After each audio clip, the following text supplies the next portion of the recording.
Hello and welcome. I am Matt Roddy, and this is the Greater Prescott podcast, where we talk about, you guessed it, all things Greater Prescott. Today, I want to welcome Cadu Medina from Craf2m. Cadu, thank you so much for joining me today. Thank you, Matt. It is a pleasure to be here. I'm a big fan of your podcast, so I'm looking forward to our conversation. Thanks for having me. And I'm a big fan of you.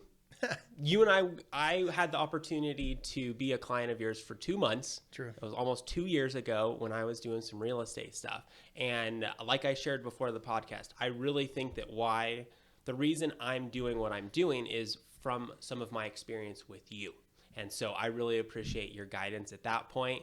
And I was fully on board with what you were doing, and I'm still, in a sense, fully on board with kind of your belief behind marketing and the foundation and stuff like that, which we're definitely going to get into. So yes, I really appreciate your time. Thank you. And thank you for the feedback. I want you to know that it was equally fun and challenging working with you, because I think in those 2 months we went through a discovery phase, right? In experiencing things and experimenting with things that makes this whole thing worthwhile. This is all.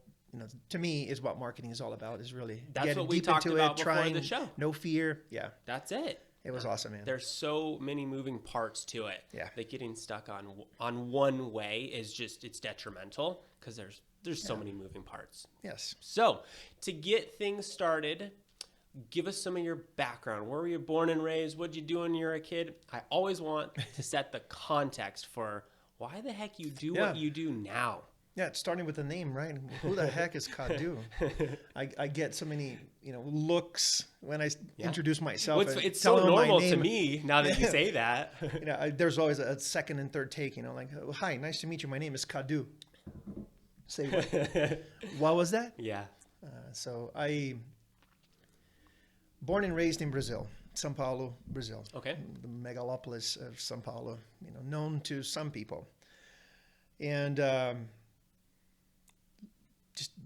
just grew up in that kind of environment and went to college. Was always very determined to get out of my parents' house, and very entrepreneurial since my young years, and kind of just went through all that process, not even looking behind, just getting things done. Started working really early, and to make story shorter, by the time that I got to 30, I had just gone so fast and so focused into getting things done, getting, my college done, climbing the corporate ladder on the career that I had chosen at the time, which was marketing. I've never done anything in my life that wasn't marketing. Okay. And got to the point where I just felt a little empty. I was like, I'm about to turn 30. And that's You're getting old. Like, I'm just sort of bored, to a certain degree. Like, I do need to do something more fun. And I always had the traveling bug with me. Okay. It just had happened that I worked with a couple of people around my last year in Brazil, which was 2002, that had traveled. And they were telling me all these incredible experiences of living abroad. Yeah. They spoke English, and I was like, man, I want that. Sounds like a dream. I want that. Like, if I can't screw up, if I can't just kind of throw everything up in the air and just go for it, it's now. Yeah. It's not when I, decide to settle down with somebody, or, when I get too committed to a job or buying an apartment or anything like that. It's like, this is the time now. If I can't go for something like this, it's now. Yeah. So that last year, working with these two elements, which, by the way, I've called them several times and thanked them and cursed them for putting the bug in me, were really important, because it just kind of gave me that sense of urgency that I need to get out. I need to go explore a little bit more, sort of open up my mind. And the coming to the U.S. was almost like a guess. Okay. Like, why not?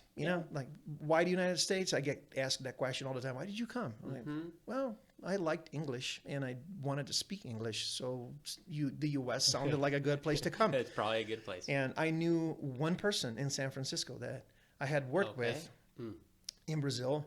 and she had been in San Francisco for about a year or so. So I was like, you know what? I know that person someone enough to give her a call and say, hey, if I came over for just like a week, would you let me just sort of ride your couch until I figure out where to go from there?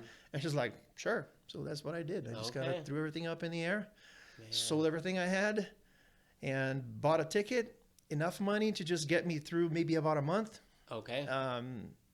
Signed up for a English course, in San Francisco because I didn't speak English at all. So I had to at least know how to order food, and get some kind of job at some point. And that's what I did, man. I came to the U.S. and sort of fell in love with the language, the culture, with everything that was going on in there, and speed up the process a little bit there. I got connected with some people in the advertising world and got a really, really awesome job in an awesome advertising agency in San Francisco, Young and Rubicam, and worked for them for about 5 years. Nice. How long did it take you to get that job? 3 years to be able to feel like I had enough to get into an interview. Right? Gotcha. Because in the beginning I couldn't even introduce myself properly, so Makes sense. I knew I had to wait.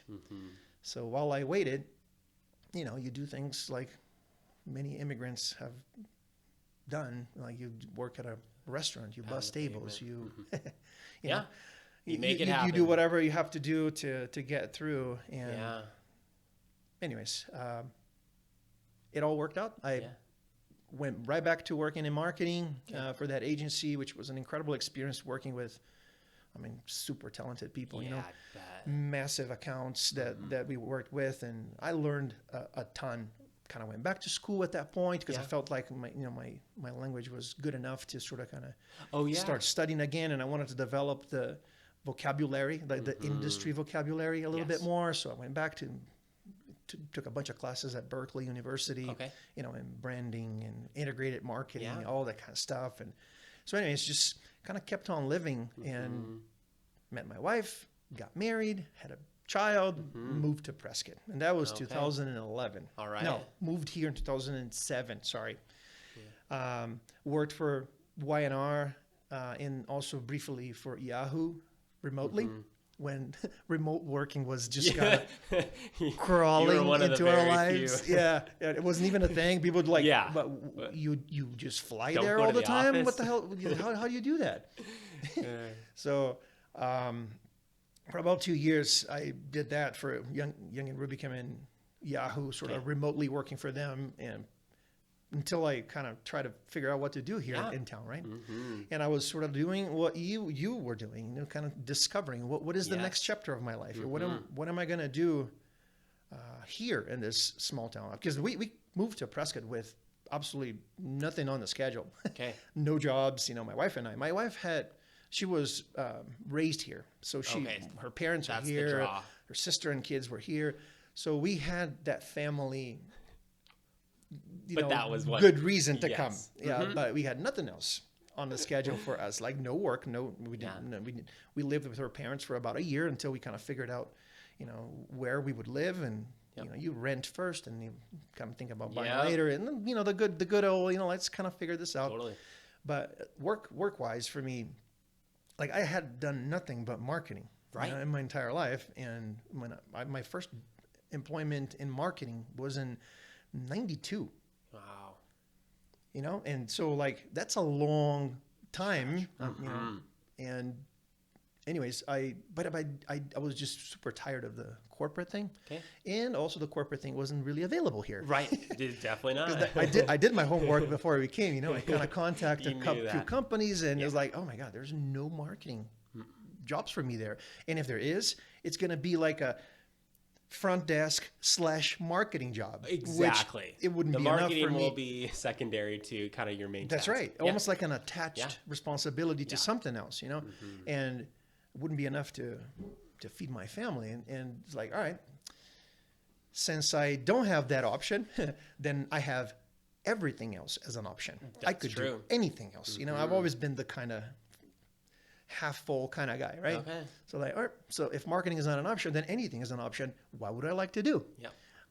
And I just like at around that time I had been sort of kind of playing around with video production, just editing my videos that I shot of my son. I edited my own wedding video. Okay.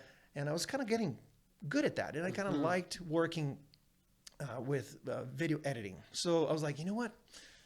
Why don't I try to be a video editor? Yeah. Let's go around town. I know there's a few filmmakers here and video producers, like maybe I can edit for them. Yeah. And I kind of paved the ground again. Okay.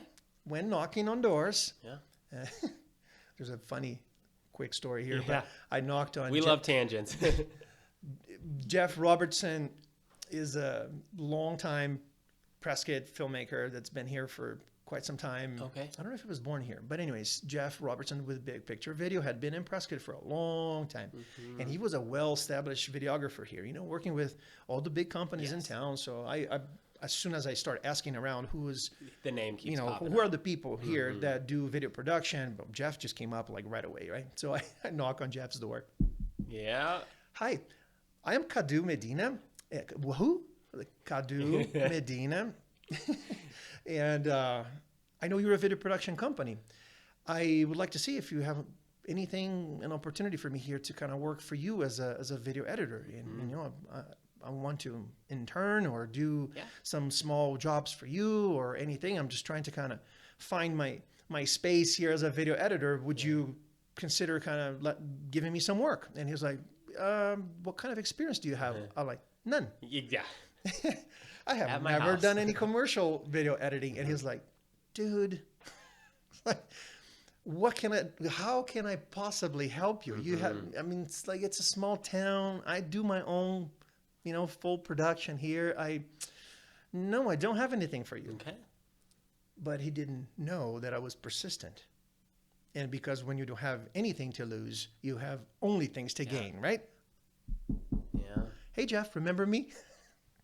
I've been doing some work. I've been working from home and kind of editing things that I've been shooting. Take a look at this. Take a look at that. Nope. Take a look at this. Take a look at that. Nope. Until he was like, all right, man. Sounds like you really want this. Yeah. Okay. I got a gig here that it might be a good fit for you. Okay. And I did that for him. All right. And for the next 3 years, he and I just clicked. I was assisting him in shoots and producing video, editing video. Had an awesome time. Jeff taught me a bazillion things and really got me going in that direction. And I, slowly kind of faded the freelance work that I was doing or the part-time work that I was doing for YNR and Yahoo, and started my video editing career. Yeah. That was 2007, 8, 9, 10. And then by 2011, I was feeling kind of, all right, I feel like I can add more to my plate. I had been working as a video editor like consistently with different people. I met people like Bruce Dorn, who is a phenomenal cinematographer that has worked for all kinds of big companies you can imagine. Canon, Western Digital, all these big guys. And he happens to live here in town. And he happened to be doing some kind of like pro bono work for the city of Prescott. And I ended up hooking up with him and editing the work that he was doing for the city. So all of a sudden I'm working for him. And then he's doing like this incredible trip around the world, for 2 years, and I became his official editor. So, the thing really took off, and I couldn't believe it. I was like, man, I'm actually making a living editing videos. How fun is that? Yeah. This is crazy. But the marketing bug just kind of kept kicking back in. Didn't go away. And also because I was doing these post-production here for some businesses in town, like Jeff, for example. He would be hired by small businesses in town here to produce a TV commercial for them. TV commercials were a thing, back in 2007, 8, and 9. People were still kind of using a lot of TV advertising. And so in the middle of all this, I am doing this small part, which was just to edit the TV commercial for these guys. And I'm just sort of watching and observing what they were doing, all the local small businesses here in town, how they were spending their money, what they were investing. And I just kept thinking, like, poor guys. And they're just really at loss here. They don't have proper guidance as to what is essential for them in their marketing. They're spending all their money on this one ad. They made a media buy of like 3 runs for that one commercial, expecting that the phone will ring like crazy. And they're like a new business with absolutely zero brand equity. I'm like, they need to at least talk to somebody, you know, to consider different options. And that just kept bugging me. It's like, I feel like I can help. Because for nothing else, I've been working with marketing for a long time, and I might have a thing or two that I can say and suggest they may help these people. And all of a sudden, that just took over me. I was like, that's it. Okay. I'm going to work with small businesses. I'm going to give back. I'm going to help them out. And even if it's just to kind of tell them what to do. So I started coaching. Okay. You know, and I had been, obviously, I've always, you know, listened to a ton of coaches, and, you know, I was a big student of marketing in my entire life. I was always reading, always taking courses, always doing this and doing that. And then coaching, online coaching, was sort of starting to become bigger and bigger around that time. So I had been in, you know, this marketing group and that marketing group and mastermind here, coaching there, coaching there. And I felt like, you know what, I can do that. Okay. I can coach. I can just kind of get a group of small businesses and sort of not do it for them, but help them sort of be a resource.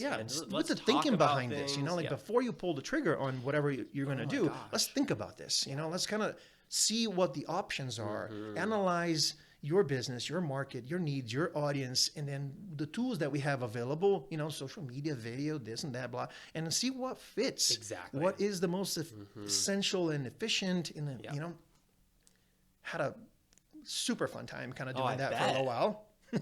For a couple of years at least, I was, you know, just putting out content. I think that's kind of around that time we probably met. I don't even know. Maybe, you know, maybe a little later, but after doing a little bit of the coaching there, I realized that, all right, just telling them what to do is really not doing it, not cutting it, because at the end of the day, these guys are busy. I was going to say, it's just not getting done. Up to here. And I can be there all day, you know, with a laundry list of things that they need to do. They would always come back to me frustrated saying, man, I appreciate all the tips and suggestions. I can't do this. Exactly. I don't have anybody else to do this. I still have to kind of open the door, you know, run my business, close the door, do all the finances afterwards. I mean, I have no time to do this kind of stuff. And I just felt like I was failing them. Yeah. Like, I mean, I'm not creating value if all I'm doing is just telling them what to do. Yeah. They're getting frustrated. I got to figure out a way to you know, become an even bigger resource for these guys, you know, go a little deeper. And instead of going wide, I need to go deeper with these guys. I need to kind of work with fewer of these clients, but help them implement all this. Because at the end of the day, if you're just talking, you're just theorizing. Yeah. And not implementing. Yeah. I mean, that's useless, you know, that's just great for the books, but not for the the quick books. Yeah. Right.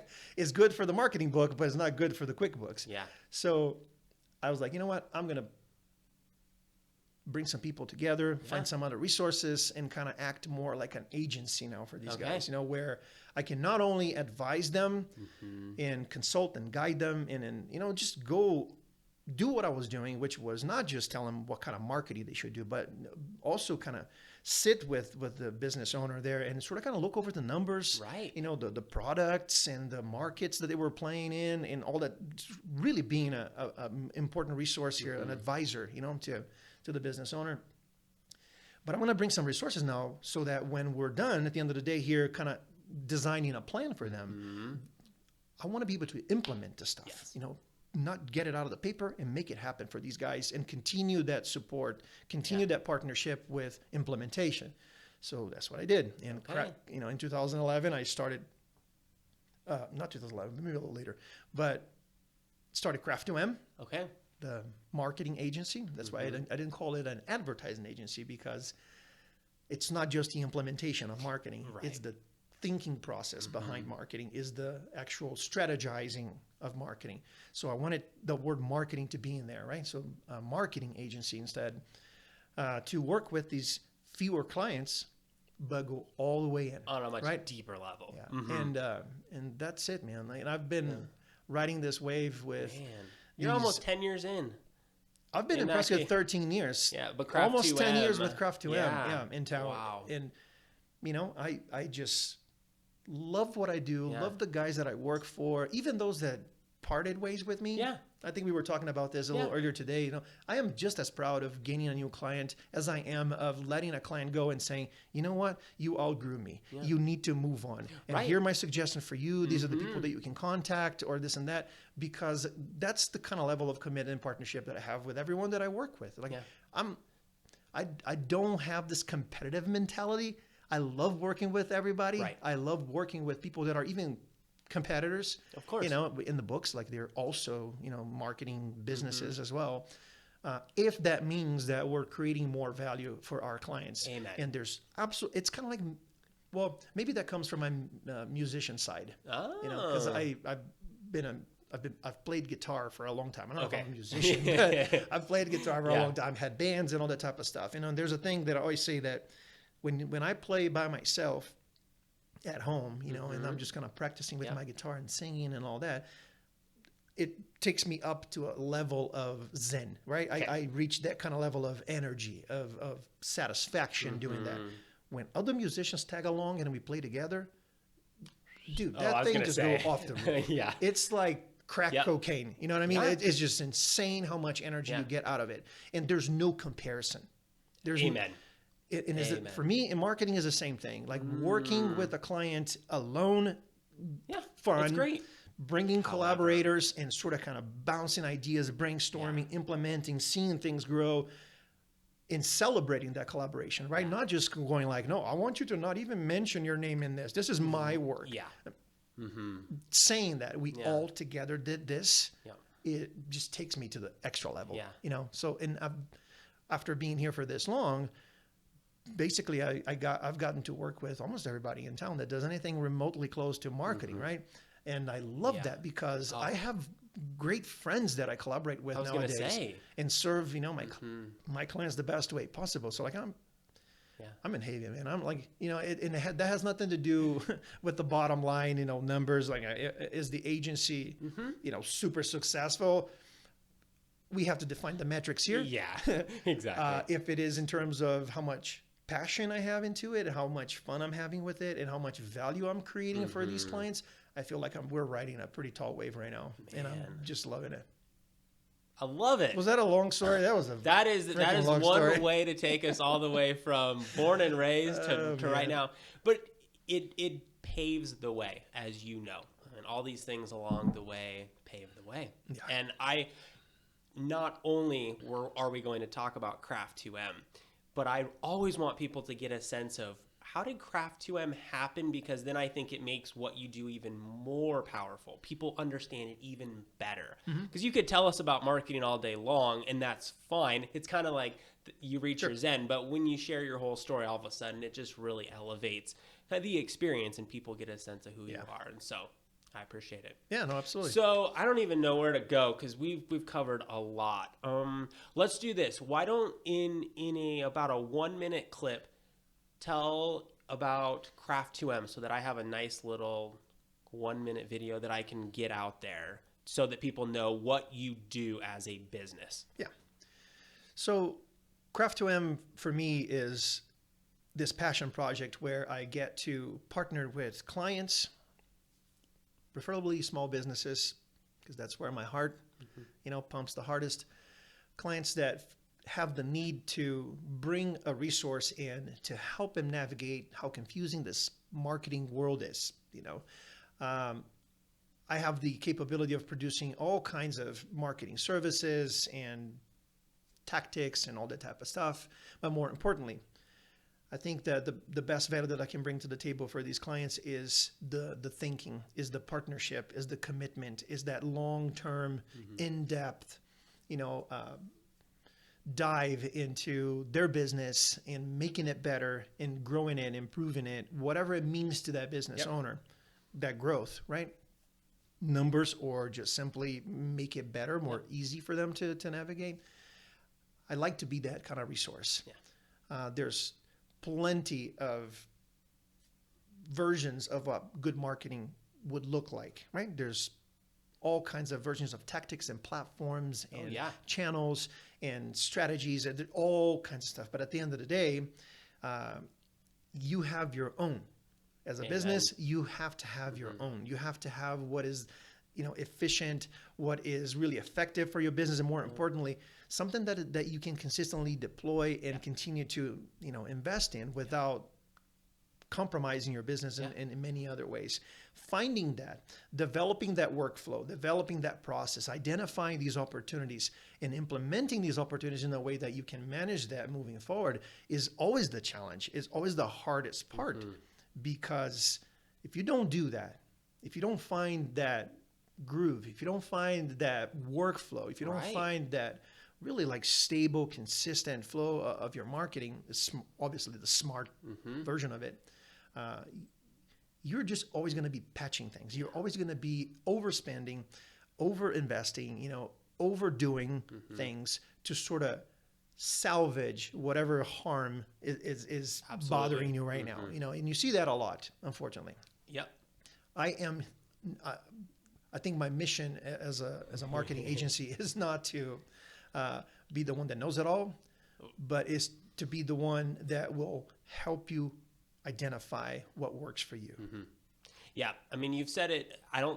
My guess is that the viewers aren't going to catch on to words like value and long-term, these words that you use all the time that are absolutely crucial to a client's experience with you. And frankly, that it's predicated on their success in the future. Yeah. Your job is to provide your clients value. Ultimately, it's your clients' value or job to provide their customers value, and it takes a long time. It's just a long-term process, and I'm glad that you share that with them, and that's foundational. Oh, very much. Yeah. But in not just because it's foundational, but also because it's where it needs to start. Because if you don't start there, then you're probably going to end up with some addictions and vicious cycles throughout your days there that are really hard to shake off. They are. And if you didn't start right, it's easy then later to start blaming on anything. Blaming on absolutely. It's the market, it's my competitor, it's my clientele. Yeah. It's social media, it's this, is that. And when the foundation is wrong, it didn't start right. Correct. And all that guidance that you should have had through all the days of your business, but especially the early days of your business, that the lack of guidance, proper guidance, intelligent guidance there can cost you a business later on. Big time. Because you can try to fix something wrong and it'll never be satisfying to you. It'll never achieve its potential, right? More importantly, I mean, you can fix it to a numbers level. For example, on a quantitative kind of sense. Exactly. You can turn a business, a failed business into a successful business to a certain degree. But that doesn't mean that business is going to be fulfilling to you. Correct. The qualitative aspect of things. You might not be proud of it. Could not agree more. Unless that's your strategy. Unless your strategy is I'm going to build something and then sell that something for 10 times what it's worth so that I can have a retirement. That's not most people's thing. Yeah, if that's their thing, to be honest with you, if that's their side. thing, this is not an ideal client for me. I'm not the greedy marketing agency that will sure, let's just kind of put out coupons and get, just jazz it up and get you more sales. I can do that, but I don't choose to do that. You choose not to. I choose not to. If I have a feeling that that's where the client is going with their business, I just simply will say, I'm not a good fit. Right. That's what it is, But if the client, that's a passion job, it's a passion project, and they really want to do it right because this is, it's their family heritage. It's what they want to do, or he was born to do that. Exactly. He's just having a hard time getting the business to kind of run more smoothly so that they can have a little bit left in the bank, some profitability to just make it worthwhile. And then eventually even maybe grow it a little bit. Well, why not? Maybe open a second location, kind of get it going, but still kind of preserve that, identity, that uniqueness about the business that is a reflection of the owner's personality. But that's my sweet spot right there. Yeah. I love when it. That's what we're talking about. That's why I won't get to talk to my clients until about tactics like social media or print advertising or website or TV spots or content marketing. We won't even touch that until we've navigated all this background story. Correct. Because we need to find what is that sweet spot. That's it. What are we trying to achieve here, really, at a much deeper level? Yeah. Not just I want to sell 10 times more than I sell today. I'm like, great. That's fine. That's just a goal, right? However, we need a good strategy to get Yes. there. And and the strategy is not to sell 10 times more. Right. That's not a strategy. No. That's a goal, right? How do we get there? And how do we, more importantly, how do we make this all sustainable? I was just going to say sustainable. Yeah, it's one thing to just lop off 10 times more sales. Yeah. But most likely, number one, that's probably not going to happen. And number two, it's not sustainable. And so doing the groundwork, I mean, you're talking about branding here. You haven't used the word branding in a sense, but like you're talking about what is the ethos of who you are and what you do and why are you passionate about it? Yeah. Like that is so vital to businesses.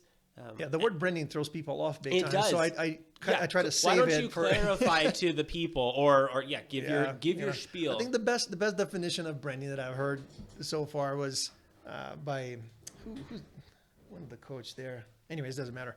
But he said branding is what people say about you when you're not in the room. And I was like, that's awesome. That is really I really well said. like the way it's concentrated because obviously, you know, as a student of marketing, I've heard way more elaborate versions of that, but nothing hits home like this, you know. And it is true. Like branding is an exercise of telling stories, persisting in telling those stories, and more importantly, walking the talk, living those stories in a way that it will resonate with people and it will be remembered by people. And then ultimately it will connect you with people, right? That's all it means. That's all it is. Yeah. So when you're branding, you have to have a north. You have to have an idea or at least kind of trust that where you're coming from, you know, that source of all the stories that you're going to tell, all the definitions that you're going to add to your name, all the ideas that you want people to identify you by, that they are strategically sound, that they are taking you somewhere where you want, you know, so that you can then work on it and then make sure that all these ideas, all this brand values that you're bringing to your business here are present in everything you do, in everything you touch, in every communication you put out, every product you put out, in every interaction with your customers, you know, and in the way you your product in the marketplace. I mean, it's all the stories that will define you need to carry that message, right? Need to carry that tone, need to carry that voice, need to carry all of that. So again, the departure is more important than the destination. Right. It's kind of like the founding fathers' pursuit of happiness. They could have said, you know, we all have the right to be happy. But that wouldn't really do us any favor, you know, because it would create a sense of entitlement here that would kill everyone. So what they did was they add the pursuit in front of happiness to just condition that happiness to the process of achieving that. Yeah. Branding is kind of the same thing. It's not a thing. It's not a destination. It's not a place that you land and then you just sit there happy and dandy. You know, no, it's an evolving process. You'll never stop branding your business. Amen. We have plenty of examples of businesses that have branded themselves for the longest time, and all of a sudden something really bad happens, and all that branding gets flushed. Yeah. You know, more recently, for example, Volkswagen, for example, had that issue with the diesel cars in Europe and came here to the U.S. Boy, they had to do a lot of recovery work to get that brand back up. You know, so that's how quickly things can go down the drain. You know, Facebook with all the privacy issues that they've been facing, all the criticism on, you know, foreign ads, political ads and all this stuff. I mean, they suffered immensely with all this. Thank goodness they were a big fat enough elephant to kind of absorb it. No, even their smaller version of Facebook is still huge, right? But so this is the whole thing about branding, and it's like when you say branding to people, first thing they think is, all right, we're talking about a name and a logo, right? Correct. Is that what it is? No. Maybe guidelines where you put some colors in there so that my graphic design don't screw thing up. we're gonna that's down the road. Like, yeah, but that's you're not seeing the beauty of it. You don't see the spirit of all this, and then where this is taking you. Why this is important. You know, so that's why I kind of avoid branding it with branding, because people just immediately go to I already have a logo. I'm like, but that's not what I mean by branding. You know, it's like we need to go back and sort of kind of get into the the weeds here of Yeah, who you are, what you it want is to getting do. into the weeds. Yeah. Mm-hmm. And a lot of the times, unfortunately, you see that businesses bypass all that, you know, and then they get to the point where they're doing marketing and there's nothing about their marketing that differentiates them. Exactly. That tells a different story, that makes them unique, that creates any kind of opportunity here for that connection to happen with a certain audience. Yeah. All this marketing is me too. Correct. You know, you see a lot of that out there, like coffee shops, me too, me too, me too, me too. So as human beings, we all need more than just information to connect with, right? Absolutely.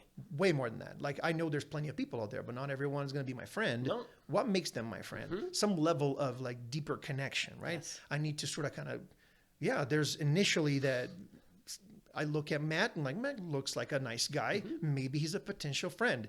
Let's talk to Matt. And then Matt starts talking to me and I was like, oh, we differ in so many levels. Then no, we're Not just an going to be ideal acquaintance, fit. you know? I'm not going to be your friend, meaning I'm not going to be your client. I might be just a prospect, but I'm not your client. Same thing with businesses. You know, if you don't have a clear message that is rooted in like some real true value that you can consistently and sustainably kind of push out that meets a need on that other end over there, you're always going to be acquaintances with people, you know, and they're going to be always, looking for somebody else that can add more meaning to that relationship with them. That's when companies like Apple. Who are some companies that you think do this well? Locally or in general? Let's do in general, just not from a bigger... Well, there's the typical case studies, you know, like Amazon and Apple. These people know exactly, and I, not accidentally, but intentionally suggested both because they're almost like in a different spectrum of things, you know, like Apple definitely more a subjective appeal, you know, to empowering people, not making computers and phones, Absolutely but empowering people. So very emotional connection there. And then Amazon from A to Z, we got everything. Like that's it. Not emotional. I'm just coming here to tell you that I'm going to be your only partner when it comes to buying stuff. You know, so very clear message defined, and everything Amazon does is in line with that mission. Everything that Apple does is in line with that mission, you know? And locally we have great examples, and I've been lucky to work with some of these companies here too, but like the YMC is very serious about their branding, you know, and being this community partner, the health partner of, you know, the entire community. They push out this very emotional kind of deep connection with the community and how we can help and all that type of stuff. And then everything they do and say, all their advertising falls in line with that. So they're very much, you know, like perceived that way. You know, Yavapai College being like the most, you know, super affordable, flexible community college, you know, for all needs and all personalities. I mean, they push that agenda very, very well.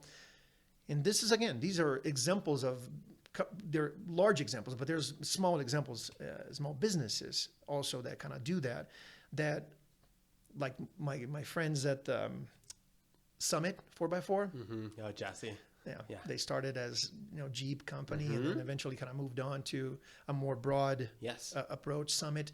But there's no denying that their thing, their DNA, their spirit there is the good old, you know, dirty hands, super in contact with nature, 4x4 guys that will do whatever it takes to get your car, your gear prepared and ready to go for this incredible adventure, you know, and their message comes through in every single thing they do, and they stuck with it, and they just consistently deploy more and more content, more and more advertising to kind of pushing out that message, and people know who they are and what they stand for. And I'm chuckling because I know. So, you know, these are the things that really kind of make me feel really good about marketing. These are good examples of how companies can really kind of understand where branding comes from. And then once you articulated your brand, you know, properly, and you start branding the company, which is delivering and making sure that you implement that articulation of your brand values there into, you know, marketing tactics, your social media, your videos, your whatever it is, your digital marketing, traditional marketing, whatever it is that you're pushing out there, when you do that properly and you do that consistently and you do that for a long time and you've made the right choices here in the beginning, then I don't think that there's any other direction to go but up and to do well. I agree. Then, as a matter of fact, and then you say, like, obviously there's crisis, there's recessions, all kinds of stuff kind of hit. But those who have stuck to their roots there, that have conducted their business in full accordance with their strategies, their brand, and everything else, those are the ones that are more likely to resist all this and then come back up almost like immediately, or even just waiver the whole thing, and not even feel it. Right. So that's, in essence, it's kind of the work that I try to do with everybody, and especially with my small clients, whom are the ones that I told you I have the most love for. Yeah. Because I just feel like they need to see all this. They need to believe in all this, because it takes a lot of belief. It takes a lot of patience. It takes a lot of foresight, because this stuff takes time. It does. And in the meantime, obviously, you put out an ad here, an ad there, because you need to sell more coffee by the end of the week or this and that. Sure, you'll keep doing these things, but the branding is what's guiding it, like that vision, that sense of purpose in your community that is translated through your marketing. It's translated, and by the way, marketing is not just your print ad or your social media video. Right. Is the product that you put out, it's the service that you do. It's how your employees greet your customers. Everything. Marketing is in every single thing. It's it's as essential to your business as finances. Exactly. As procurement. As any or HR. There's a reason why marketing is a department in every other company. That's true. But small businesses, unfortunately. So because small businesses don't have a marketing department, the business owner needs to carry that. With the same responsibility and understanding of how important that is as large companies. And anyways, sort of circling back, when small businesses especially, can't have that marketing department, I like to think that I can fill that void. You can at least be a resource to get. Yeah, absolutely. Yeah, it's so hard. It's so hard to run a business, and I have a huge heart for small businesses as well, because I've tried to start my own, and it's really, really hard. You wear a million different hats, and at the end of the day, there are certain ones that just get put on top, and oftentimes it's something like branding / marketing that just gets put down to not to the top, because there's just not time, and it's a very confusing space. It's a very confusing space. And so I think what you talk about, hey guys, let's pull back. Let's talk about what's at the core of who you are, what you do, and why you do it, because that is what is going to carry you through the rest. Yeah. And that's why you got to start there. It's not about how can we sell more units. I mean, you can be that type of business. I don't believe that it's going to be sustainable or frankly enjoyable, something I think we just don't talk about enough. You're just not going to have a whole lot of fun just being kind of the lowest on the totem pole, the cheapest all the time. That may fit for some people. It has to be a strategy. Agreed. Like being the cheapest, and not just the cheapest, but the widest amount of resources is Walmart's strategy, and it has worked for them immensely, right? Absolutely. And they stuck with it. Walmart's not going to release a premium Walmart brand anytime soon, because that would be off-brand. I think it would for them. And even if they have tried, they have like organics in there, they have some premium cuts of meat and all that, but it's still. Are we surprised that the bulk of their sales are just because if they put like a steak there for like $35 a pound. People are just going to look at it. It's not the right fit. It's not their market. It's not their market. It's not their brand. It's not their brand. It's off-brand. Which, by the way, it's a really good exercise for every business. Is to put a billboard in their room there, conference room, or whatever they have as the war room. Where they go do their thinking. Things that are on brand and off brand. The things that are off brand, you just put it there just for the record, because you will scratch them. You need to stop that. So And and you need to kind of even bring your employees into that kind of exercise, and are you kidding? Even employees can be off brand. Oh. And if you're looking for some kind of, justification to hiring or firing your employees? Well, there's one. Could not Is agree that more. Which, by the way, Zappos is a great case study for people to study on Okay. that. When they interview people to work for them, the question they ask have nothing to do with selling shoes. Like, Like okay. nothing Yeah. to do. Nothing. They never ask, have you ever sewed a shoe in your life? You know, do you know the difference between shoe sizes and fitting? That's never a question. The question is, how do you feel about a client that didn't get a problem solved? Yeah. You know, how do you feel about returns, for example? Do you feel like it's an abuse on the company policy, or do you feel like this is the customer's right? You know, they want to know all that, because I would. if you don't fit their brand, which is total client satisfaction, Yes. if you don't fit that brand, Yeah. then you're not an employee. You're not the right fit. You're not a resource. Yep. You know, I think it was the Zappos guy that said that, probably the first time, that said it's easier to train someone on a skill than it is to train someone on a personality Could trait. not agree more. You know, you can't change personalities as easily as you can change skills. You don't know how to make coffee? I can teach you how You to can make probably coffee. teach me in a month You or so. don't know how to be nice serving coffee? Year. All right, I'm sorry. Yeah. You can't work here. Yeah. You know, Yeah. that's as simple as that.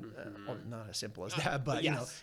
guidance, right? We're looking for guidance here. So brand on, brand off Yeah. should drive every decision in the business. You know, Yeah. from like purchasing, is this part, let's say back to Jesse and Summit 4x4, should I buy this screw or this screw? This is a little bit more expensive, but boy, clients are not coming back to get it replaced because it won't break. This one here, clients will be happy because it's cheaper. But boy, in the middle of the forest, When they're that wheel rocking. will pop right off. Yeah. All right, we're gonna go with Done this. deal. Yeah. I don't want my clients coming back in the middle of their vacation, to find out that their wheel just went on, went Totally. off the Jeep Totally. because the nut kind of went crazy. So that's what I'm saying. And you Like, use that sort of stuff to say, hey, client, customer, this is what we're passionate about. When you get out in the middle of the forest and you're hitting rocks, we want your Jeep to last. Yeah. That's why we get this screw, because we believe that it's stronger. It fits what we do, and we believe it fits what you do. And that's the sort of message that you talk about creating from the very beginning. That's what you want to carry through everything. Yeah. And it's that guiding North Star, like you said. Should we buy this bolt or that bolt? Well, it's actually mostly pretty simple. What do you really believe, and which one fits that better? and I tell you, like, most small business owners gonna have that, right? They have, and they call it intuition. Yes. They call it, it's just my nature. It's my second nature. This is what I do. Yep. Yeah, true. It is what you do. But when you're flooded with all kinds of other responsibilities, managing employees, purchasing, supplies, opening, closing the store, your accountant is calling you because it needs to kind of do some bookkeeping with you. When you have all this going on in your head and you get busy, when you get busy is when you start stuff losing happens. on brand on and brand off. You start kind of going, it's on. I don't care. Yeah. And that's when you start, like, that lack of commitment to your brand, to these values, can cost you a business. Yep. Later on in life. You won't see it coming because it's a slow small process. leak bucket. Exactly. It's small leak bucketing. Yeah. And at the end of 2-3 years, you won't even notice what happened. You just think that, well, that's just the faith of my business. I just kind of lost it. But no, it could have been prevented. It could have been, or at least you could have a longer life. Exactly. Obviously, there's other things that can happen and shut down a business, like a COVID-19 we crisis. We know that so many businesses really kind of struggle with it. But I dare to say that even through this whole thing that we've been going through here since January this year, the ones that are doing better, businesses that are doing better and surviving it, or even thriving throughout this whole thing, are the ones that are just a little bit more clear and have all these values that we're talking about here, and their priorities and their strategies sort of set up properly, or more clearly in their heads, and they're able to sort of kind of navigate the storm without too much loss. Yeah.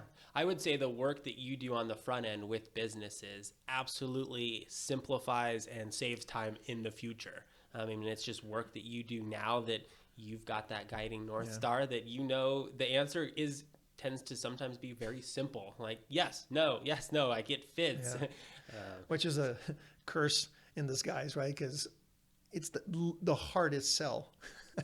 Oh, I gotcha. Yeah, you talk to a client and they come to you and it's like, all right, my business is suffering. And well, normally that's how, unfortunately, that's how the conversation starts. Businesses figured out that they need help, marketing help to get their business to sell more, to get out of a funk, and they come to the marketing agency with that kind of urgency. And then what I have to tell them is that, well, first of all, I'm sorry that you're here now, because now the damage has already been done.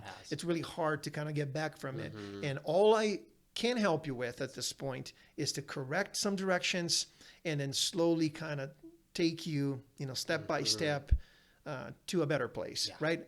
That doesn't sound. Not what we want. Doesn't sound like what they want. Come on, Cadu, save us. What? Where's the blue pill? Yeah. Like they want the Matrix thing. Like I want the secret. I want the sauce. I want the blue pill that will make me successful next month. And I unfortunately have to tell business several times, like, again, I'm not a good fit for you. If that's what you're looking for, I know there's some agencies out there that are like bloodthirst, vampires, just ready to kind of take your money and put out 1,700 ads, just kind of like flood social media with all kinds of promotions and things like that. But frankly, I don't even think that it occurs to them for 1 second the consequences of doing something like this. If you're lucky, you're just going to have a big influx of sales, and then things are going to work out for you, and you'll be able to kind of catch up. And like a runner that's been thrown out of a truck trying to keep up with that pace that was given to them. But the probability you'll be able to keep up. Of that happening is low. Very low. Yeah. Once you're done with them, once you're done with that cycle, you're going to feel like a runner that's been thrown out of a car trying to keep up with 60 miles an hour when all you can do is run 15 miles an hour. You know what I mean? So that's what I try not to promise my clients. I try not to do. Well, you can't fulfill it. And I don't believe that actually anyone can long-term, sustainably. It's just not how businesses operate. And like, I think what you do a really good job of is going, hey, guys, I live in the real world, and this is more or less how it works. And yes, we pivot and we iterate, but in the big picture, this just takes a while. And let's get on board from a branding standpoint early on the right way, so that in 2, 5, 10 years, you guys are having a blast. The business is growing.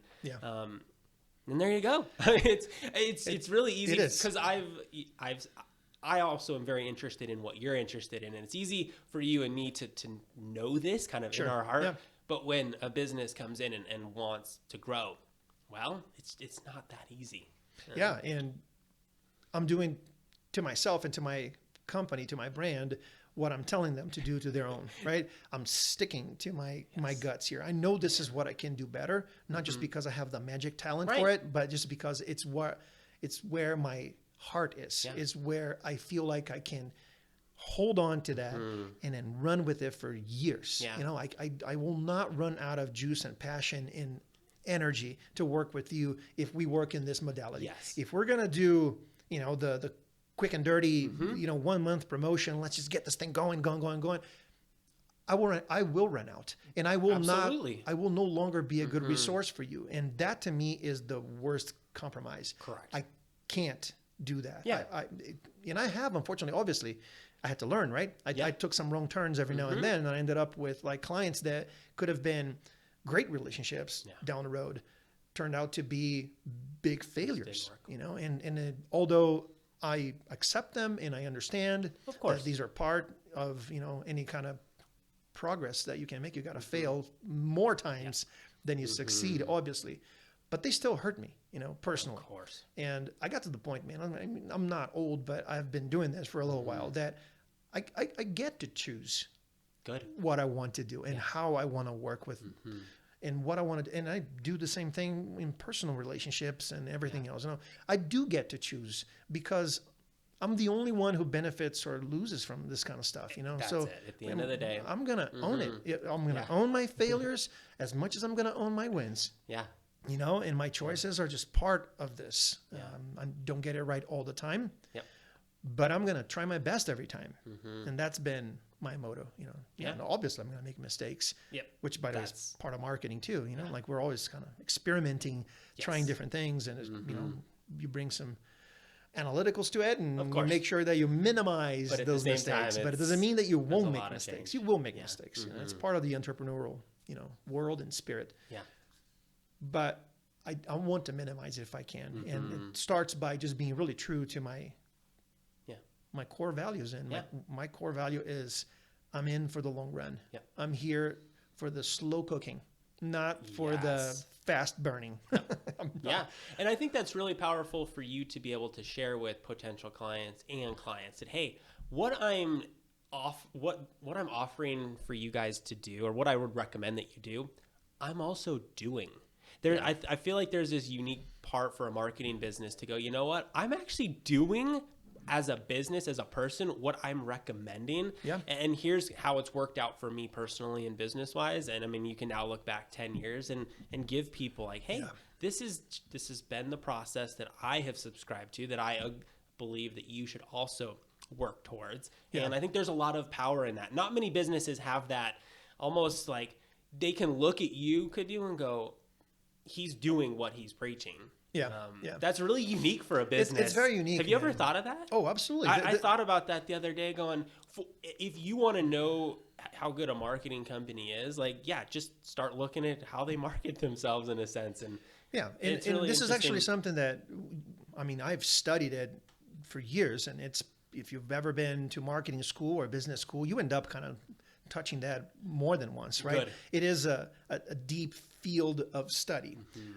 It's what we call the transactional value of any product in any business relationship. What is the transactional value of a relationship when you are going to Walmart to buy cotton swabs, right? Which you stick in your ear and throw it out, and you immediately will know if it works or not, if it's good or not, because you feel it. It's right there, and it's a very quick kind of transaction, and you're able to really kind of make decisions there, smart decisions about what brand do you prefer, how much you want to pay for these things, because it's such a small transaction.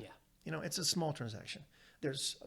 It creates very little value in your life. Let's put it that way. It's a short-term thing, Same thing with the coffee. You go into not as much, but I was going to say you go into a coffee shop and then you drink the coffee, and that's the transaction. But I'm wrong, because Starbucks redefined how we have coffee, right? So coffee is actually not even part of the transaction most of the time. Is that environment, for Starbucks, that really matters. But at Circle K, it is a transaction. It is a transaction. Yeah. Circle K. All right. Now, for a marketing business or for a marriage, this is not a short-term transaction.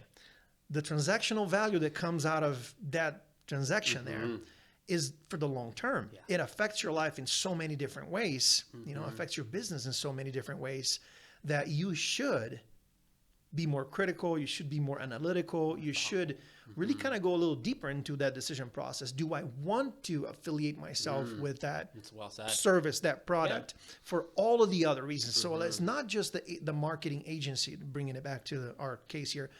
It's not just the marketing agency and what that marketing agency has been able to do for client X and Y.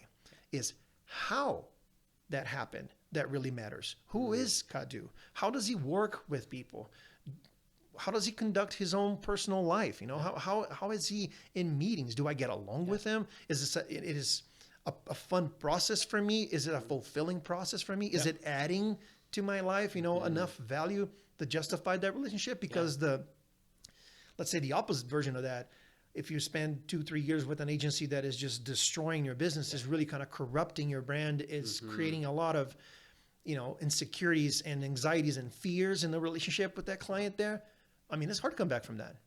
Oh, it's like in a divorce. I mean, it doesn't end the minute that you say, doesn't end well. I'm done. No, it impacts the rest of your life, right? Of your life. I'm not saying that as, marketing and marriage is the same thing, but but in a certain way, it kind of is. It's like you got to think your marketing partners differently. You need to think about them differently. You need to really kind of get to know these guys, because that person, he or she may not be the smartest, but that he or she may have the personality that gets the best out of you, that together with you, gets you guys in better places, that just feels right. And then the value, it's just longer term.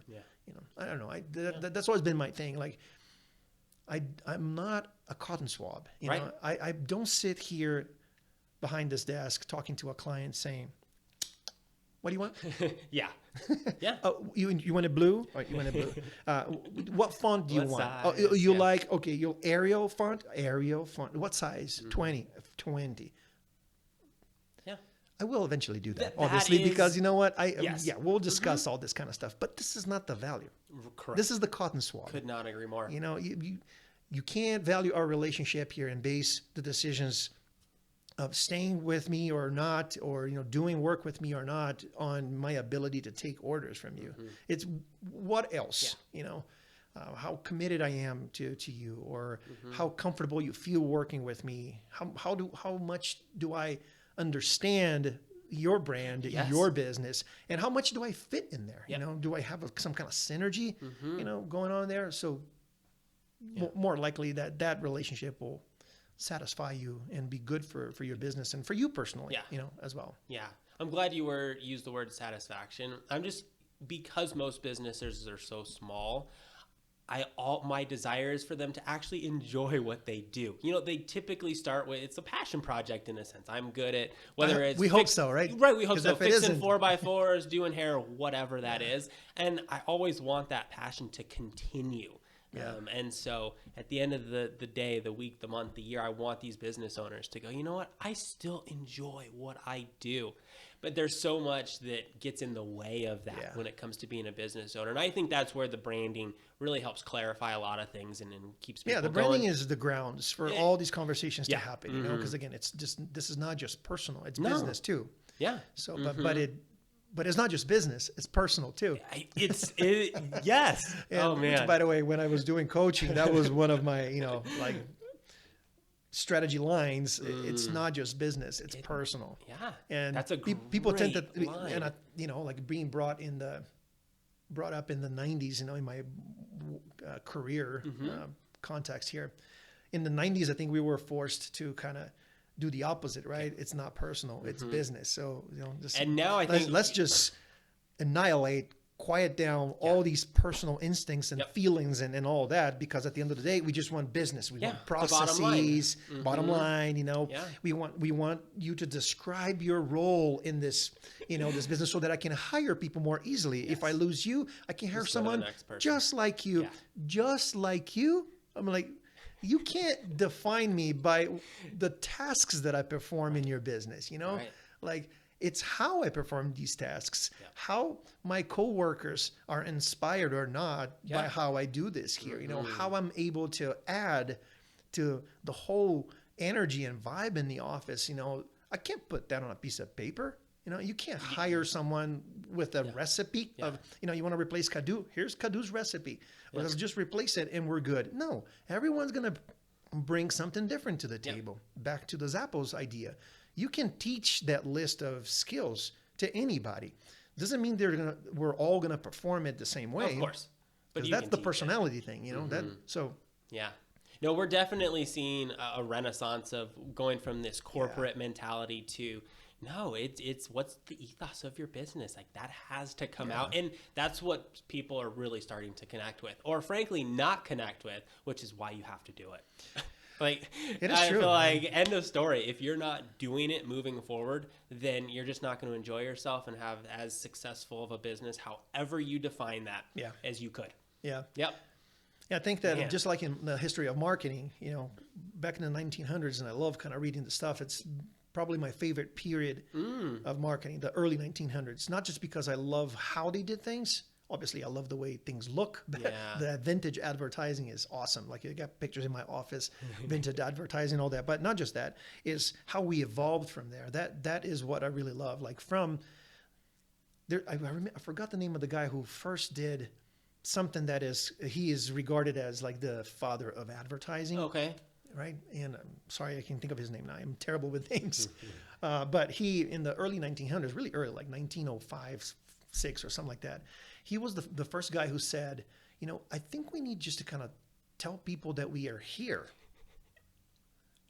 Today you would think that is like, duh. Duh. Yeah. You know, it's like you put up a website for your business and all of a sudden there's no traffic Yeah. and you're like, well, what's going on? Yeah. Well, you need to tell people that you Yeah. have a website. You know, you need to sort of drive traffic. Uh-huh. But back in the days, that wasn't the thing. You would just open the business, put a header, you know, Cadu and Sons on the outside. You would sit behind a counter and, And that was that. Yeah. all right, someone's going to come in at any time now. And, you know, it's any time. Oh, there's one. You know, do you guys do laundry? Oh, no, sorry. It's a coffee shop. Oh, sorry. You know, it was that naive. Yeah. And the guy just said, no, we need to kind of let people know we're here. And more importantly, we need to tell them what we offer, what we do, right? So it started with, all right, Cadu and Sons, we have coffee. And then another coffee shop opened up.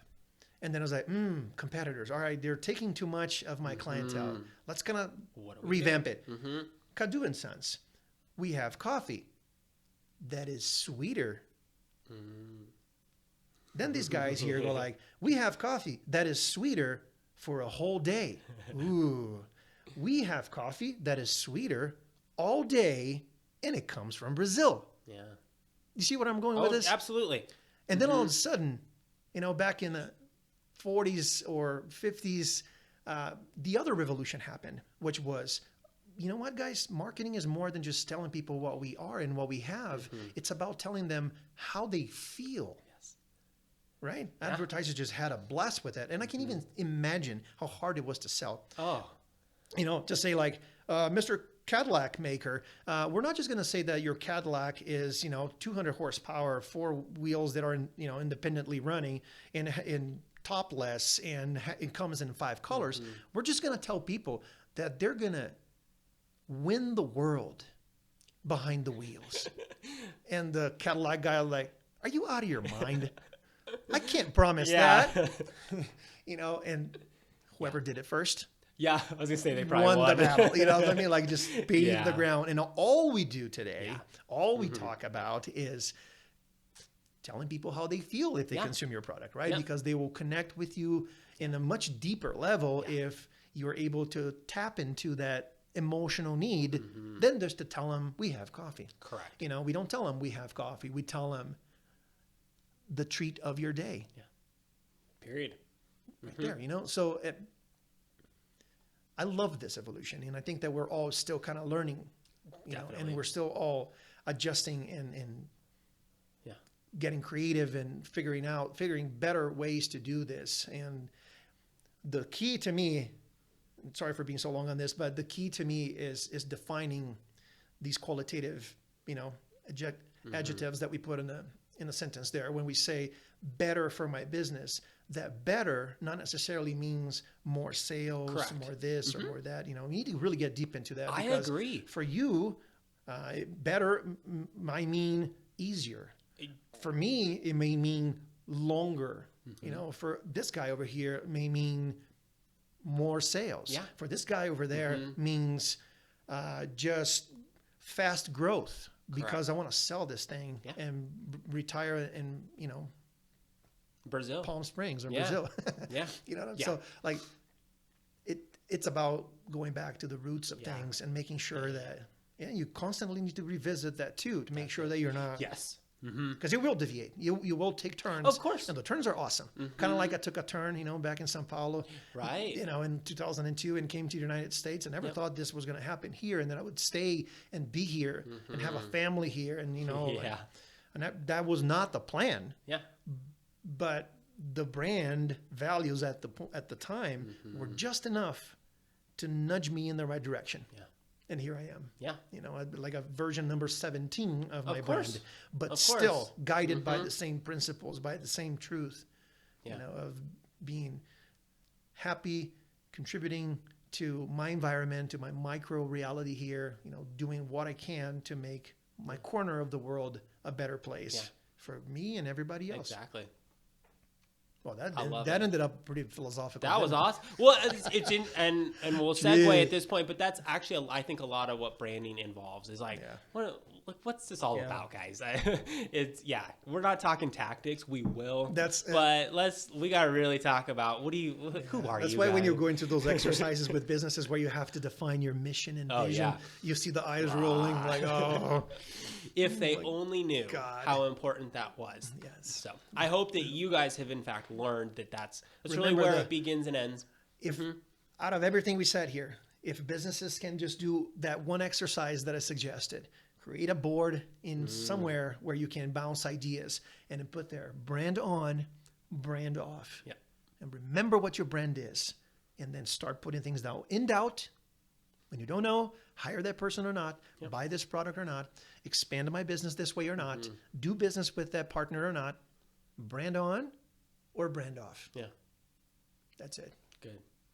Because if it's brand off, don't even bother. Correct. Because you can rationalize that all day long, all day long. Like you just started wrong, man. Like just stop. You know this is not where you need to go. Call it intuition. Call it whatever you want. From a marketing perspective, that's called branding. But just do it. Yeah. What do you like about Greater Prescott? I always like to ask my guests. I mean, you've now been here for some time, and you've obviously you talking about the podcast, or you talking about the Greater Prescott? Just Greater Prescott in general. What do you like about living here, being because you have become you've laid roots in this community. I think so. As a matter of fact, I've been here for 13 years, and I realized that it's the place I've been the longest in my life. I lived in a variety of cities and even country, right? Yeah. But I never lived anywhere for longer than what I've been in Prescott. Okay. Isn't that crazy? So it makes me definitely, more Prescottonian than anything else, than anywhere else. No, I love the complexity of this community and how diverse it is, how accepting and critical, how warm and cold it is. How I love the complexity of it because I feel like it truly represents human kindness. This is who we are. We're not black and white. No. Republicans or Democrats. We're not one or the other. We are all of it. And sometimes the line is a little clearer. Sometimes it's a little less clear, right? Yeah. I love that about this. And that's one of the reasons why I love the city so much is because there's no lines. Yeah, right. In the city, the big cities like Sao Paulo, there's no lines. It's just like a checkerboard. Yeah. It gets... There's so many detours for any theories and any styles and any groups that, you can't pinpoint what is more or less, what's more predominant or less predominant. And I feel like Prescott is just a smaller version of that. Okay. And the second thing about Prescott that I really like is it's just how somehow, I don't know what happened here, but it does attract to the, contrary opinions of some people, but it does attract a lot of quality people to Prescott. I think there's a lot of pushback and Californians. I mean, we hear a lot of like super strong opinions about, Prescott should have been left alone. Correct. Growing is destroying the essence of Prescott. I don't think so. And obviously I'm biased because I am one of those who came to Prescott, right? I think this is what makes Prescott so great is that so many good people from so many different places come here and choose to make this not a retirement place, but they choose to have an effect on it, just to create some kind of ripple effect on their presence here. And you see people coming from other places that are opening businesses here, becoming teachers, professors, becoming just community members, volunteering everywhere. I see all that. And as an international, I came here thinking, man, I'm going to be the only person from somewhere else, right? So wrong. I have friends here that are from France, from Sweden, from Germany, from Italy. Yeah. I mean, I met all these people. I mean, just look at Embry-Riddle, it's like a phenomenal resource for us for all these international influences. Yeah. But these professors that come to Embry-Riddle or that come to Yavapai College or these internationals that come here, they end up adding more than taking. I could not agree more. For the future generations, like for my kids' generation, this is so awesome because they still feel protected by the small community, but it's a rich small community with a variety of influences and people and styles and colors. Yeah. And again, every now and then we get into conflict because this is what happens when you put different sauces, into the same pot. The savory will compete over salty, right? But I even like that. I even like that about it. I like that we are able to get passionate about stuff and we care about stuff. It's not just that, monotonous cricket type of community where everybody agrees, everybody is settled, everybody doesn't care. Correct. I think we care, and, Well, and we we do. come together Definitely. to make this a better place. And I Yeah. love that. And I tell you, like, I am a city person, but I'm down with Prescott. Well, yeah, I can tell. I think for many of the same reasons, that's why I moved up here over 2 years ago.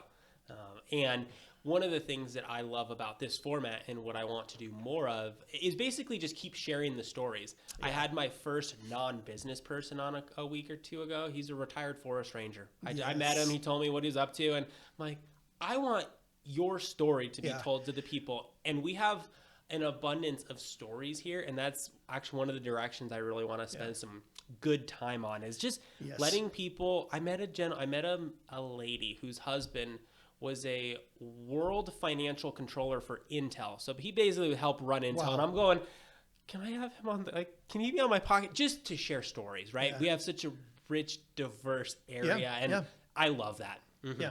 Which, by the way, I want to commend you on this, because this is a good surprise and an awesome thing that you're bringing to the table here with your podcast, by opening up to people that are not conventionally just like a small business or a large business or a high profile influential, leader in town. Mm-hmm. You are opening up your podcast to all these different faces, all these different stories.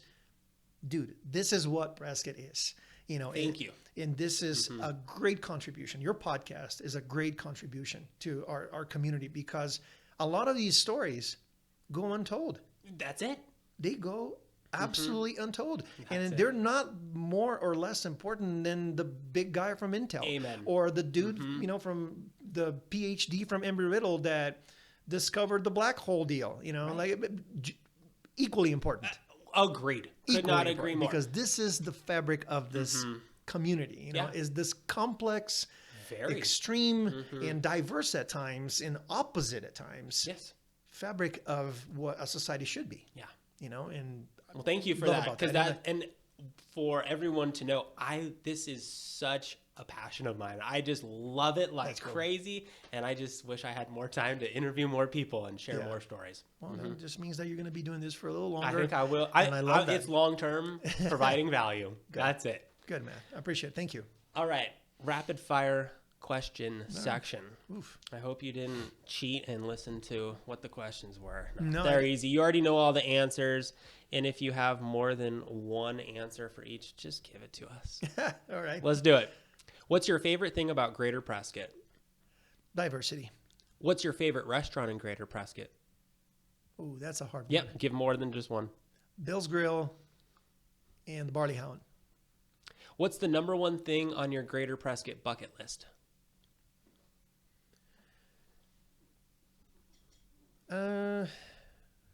Truthfully, I haven't given too much thought about that, because I'm more of a short-term kind of guy, but I do want to be able to continue to contribute to this community. I don't know what kind of role that would look like. I'm not going to be the mayor, but I am. Me neither. But I'm definitely going to continue to step up to some type of leadership role if I can. If I'm invited to, I will. Fantastic. Love to continue to make that my bucket list. Continue to step up. Yeah. What's your favorite all-time brand in terms of the way they have communicated who they are? Well, I'll give you two examples. Apple, one of them, for the holistic, almost like spiritual way that they were able to turn their brand around, from a Macintosh product driven type of brand to Apple, an all in, we are you kind of Apple, just a different ballgame. Like, it's very subliminal. And it like, is.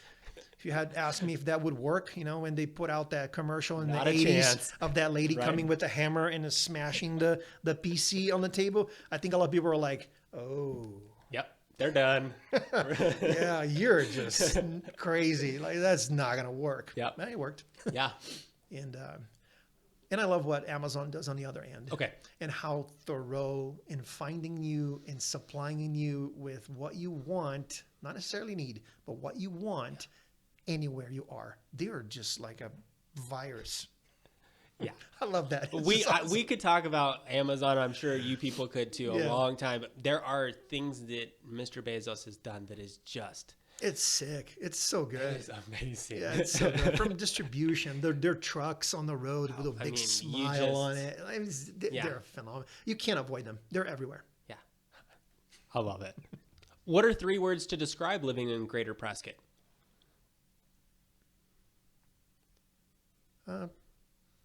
Safe.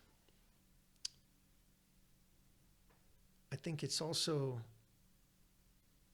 boy, these are hard. Safe, comfortable, and opportunities. Lots of opportunity. Yeah, safe. It's comfortable to be here, but there's a lot of opportunities too. If you weren't doing branding, marketing, Craf2m, what would you be doing? If I weren't doing anything related to marketing, I would be doing music. Okay. Guitar, you said? Yeah, I love, like I during my COVID days, you know, I just got really